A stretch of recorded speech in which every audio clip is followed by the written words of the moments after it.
राजा वीर और रानी धैर्या की कहानी। बहुत समय पहले एक राज्य था जिसे लोग आनंदपुर कहते थे।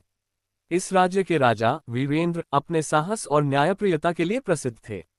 उनकी रानी धैर्या अपने धैर्य और समझदारी के लिए जानी जाती थी। राजा और रानी की एक ही सोच थी, प्रजा का कल्याण और राज्य की समृद्धि। लेकिन उनके जीवन में एक बड़ा मोड़ तब आया जब राज्य पर एक बड़ी विपत्ति आई। संकट का आगमन। एक दिन राज्य के पास वाले पहाड़ों से खबर आई कि वहां एक भयंकर सूखा पड़ा है। नदी सूख चुकी थी और फसलें बर्बाद हो गई थीं। लोग परेशान होकर राजा से मदद मांगने पहुंचे। राजा वीरेंद्र ने तुरंत एक सभा बुलाई।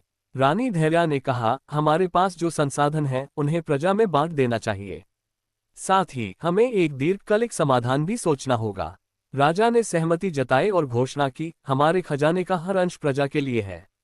हम सब मिलकर इस संकट का सामना करेंगे।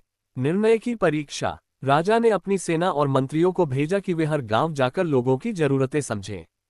रानी ने राज्य के बुद्धिजीवियों और किसानों को बुलाकर विचार किया कि पानी के अभाव का स्थायी हल कैसे निकाला जाए।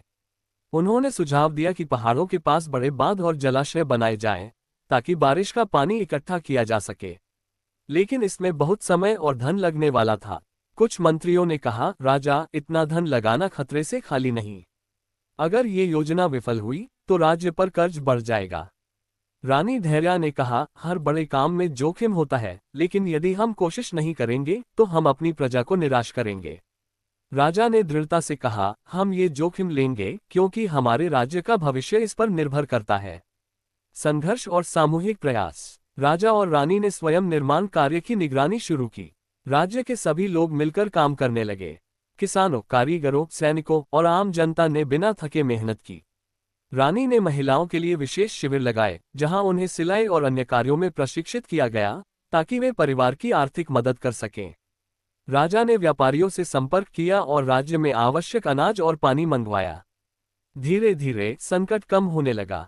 सफलता का जश्न। 2 साल बाद जलाशय बनकर तैयार हो गया। पहाड़ों की बारिश का पानी अब संचित किया जा सकता था। प्रजा के खेत फिर से लहलहाने लगे और राज्य में खुशहाली लौट आए। राजा ने प्रजा को संबोधित करते हुए कहा, यह आपकी मेहनत और विश्वास का फल है। जब तक हम सब साथ हैं, कोई भी संकट हमें हरा नहीं सकता। रानी ने कहा, धैर्य और परिश्रम से हर समस्या का समाधान संभव है। हमें बस हार नहीं माननी चाहिए। प्रेरणा की सीख। इस घटना के बाद आनंदपुर को संपन्न राज्य के नाम से जाना जाने लगा। राजा वीर और रानी धैर्या की कहानी हर घर में सुनाई जाने लगी। उनकी यह सीख अमर हो गई। जब हिम्मत और धैर्य एक साथ चलते हैं तो कोई भी मुश्किल रास्ता आसान बन जाता है।